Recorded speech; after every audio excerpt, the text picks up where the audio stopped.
السلام عليكم ومرحبا بكم، نتمنى ان شاء الله تكونوا كامل بخير وتكونوا في صحة جيدة، وان شاء الله الفيديو يلقاكم في احسن وافضل الاحوال. واش راكم خواتاتي؟ ان شاء الله راكم لاباس، انا الحمد لله. اليوم حبيت نبارطاجي معكم كما راكم تشوفوا هذه التدبيره بزاف هايله، هي طريقه لتحضير الشربات، يعني بطريقه سهله جدا ما تحكمناش اليد.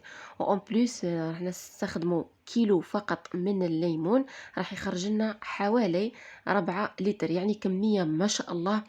وهذه الطريقة راح تجيكم شربات تاعكم بنينة، خاصة في شهر رمضان يعني، ومنعشة. وبالإضافة أنه ما فيهاش مواد حافظة، يعني بدون لاسيد سيتريك هذاك ولا أي نوع من المواد الحافظة.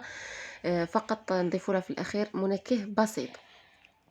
كما راكم تشوفوا نحتاجوا القارص نتاعنا. انا درت هنا كيلو، شوفوا الحبات كيفاش خيرتهم ملاح. كنت بيتهم يعني خليتهم نصف يوم في الماء، يعني منقوعين في الماء، ومن بعد حكيتهم كما كنتوا تشوفوا بهذاك لاجاكس هذاك. نحيت لهم الرؤوس السوداء، يعني نقيتهم مليح، حكيتهم بيان. الطريقه تاعنا كيفاش راح نديروا؟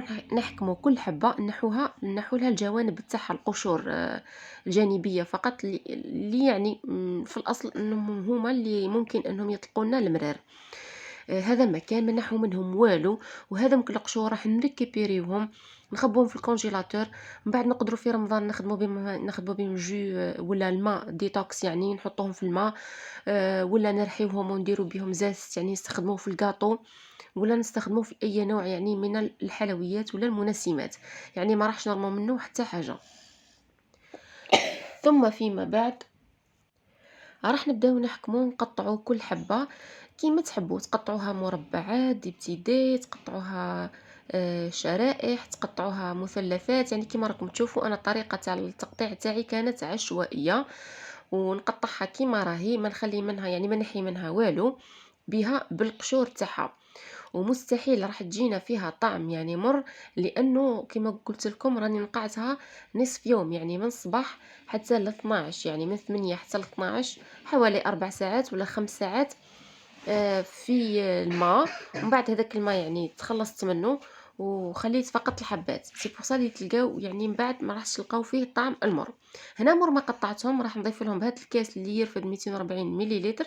درت 2 كيسان، يعني 2 كيسان راح تجيكم حوالي رطل. كما راكم تشوفوا انا كيلت 2 كيسان في كيلو، راح تجيكم هنا تقريبا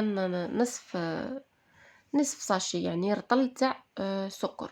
هنا هاد المرحله ثاني مهمه، نحاول انه كيفاش يقولوا، نمحر هذاك السكر مع المربعات ولا المكعبات ولا القطع تاع القارص تاعي. اما نستخدم لافوي كيما هكا، ولا نجيب اللي نستخدموها في الهرس تاع البطاطا تاع لا بيوري هذيك. ولا استخدموا اليد يعني. انا ما قدرتش نستخدم اليد تاعي لانه ما كانش عندي ليغون، خفت برك لا تحرقني ولا. هذا مكان. دركا راح نكمل نواصل عملية الهرس. هنا راح نواصل بنفس الطريقة. وهنا المرحلة هذه خليتها حوالي يعني 20 دقيقة، وانا كيفاش يقولون ندير في هذه العملية هذه، يعني عطيتها وقتها مليح حتى ما ضمنت انه السكر هذا كامل ذاب.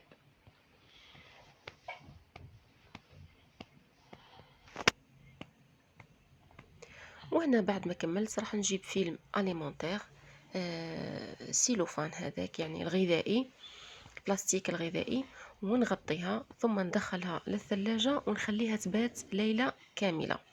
يعني قد ما خليتوها في الثلاجة راح تخلوا يعني هذاك يعني تخلوا القطع كيفاش يقولوا يطلقوا ولا يخرجوا الجو هذاك تاع القارص. كما راكم تشوفوا هنا صورتها يعني نهار من بعد، يعني الغدوة حتى العشية، يعني عطيتها وقتها. وراح نستخدم الاشواغ هذه ونحاول اني نرحي، سينو تقدروا تستخدموا لو برا ميكسر تاعكم. انا هنا راح نحط الكميه كامل في الاشوار ونحاول اني نرحيها. وماشي شرط يعني انها ترحيها يعني هكا سما تولي كيفاش يقولوا لا تكستور تاعها شغل صافيه، ولا ترحيه كامل يعني. مامي راح يبقاو شويه قطع رقاق، معليش مش مشكل. انا راح نكمل نرحيها كما راكم تشوفوا بهذا الشكل. ومن بعد واش ندير، ها هو راه القوام اللي قلت لكم عليه. ومن بعد واش ندير، نحتاج هنا قطعة تاع شاش ولا اي قماش يسهل للترشيح. نحتاج ثاني حوالي 3 لتر نتاع الماء. انا جبت هنا زوج قراع نتاع ماء مياه معدنيه، كل واحده فيهم اطره ونص، مع الاطره تاع الجو يعني عفوا نص لتر تاع الجو اللي كان عندي وحده تقريبا. نقول لكم شحال جاني. هنا القطعه تاع القماش راح تساعدنا في الترشيح والتصفيه تاع الجو هذاك ولا تاع الخليطه تاعنا.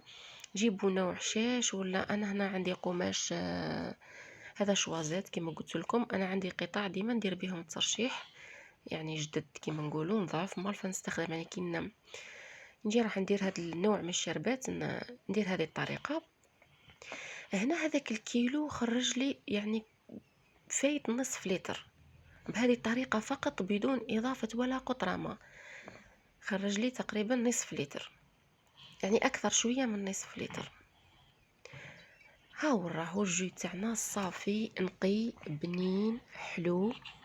وهنا راح نزيد نعاود اني ندير شويه نتاع الماء في الخليط نتاعي باش نزيد نعاود نخرج الماكسيموم تاع الجو هذاك. الماء اللي استخدمته راح يكون داخل في الحساب تاع 3 لتر اللي راح نزيدوهم، يعني قرعه من اللي كنت رايح نخلط بهم هي نفسها اللي عاودت درت بها.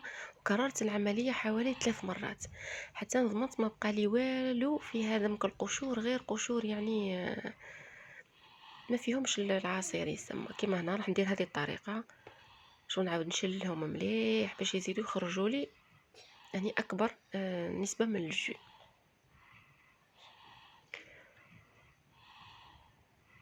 هنا برك لازمكم تعصروا مليح هذا مكان وريكوبيري الجو تاعي كامل.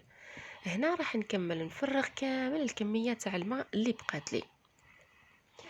انا هنا قلت لكم اضفت 3 لتر مع النصف لتر اللي كان عندي، يعني فايت نصف لتر، راح تولي لي قريب 4 لتر، يعني ماشي كامله مي قريب 4 لتر. تقدروا نتوما تكملوها، يعني ديروا 3 لترات ونص مع هذاك الكيلو اللي عصرته. الاضافات هنا راح تكون فقط ملعقه تاع فانيليا بودر ونخلطوها. واختياري انكم تضيفوا شويه فقط ما زهر، انا ما نحبوش في الشربات ثم ما اضفتش. ورايحين نضيفوا تقريبا فنجان صغير فقط نتاع حليب. مام هنا ما كثرتش الحليب بزاف كما راكم تشوفوا. الحليب راح يثقله وراح ينحي لنا هذيك القروصيه تاعو تاع الشربات نتاعنا. هذا ما كان ويعطينا هذيك لاكولور اللي كما نشوفوا فيها في الشربات الاصطناعيه اللي تباع لبرا. وهاي وراهي الكميه كامل هنايا بنتي دير لكم في القلوبه وهنا يد ولدي ثانيه ودير لكم ديروا جام لا فيديو. هذه هي الوصفة اللي حبيت نبارطاجيها معكم. درتهم في هذو القرع تقدروا تحتفظوا بهم لمدة طويلة. هذا هو الفيديو تاع اليوم اخواتاتي، شكرا على دعمكم، تهلاو في رواحكم، سلام.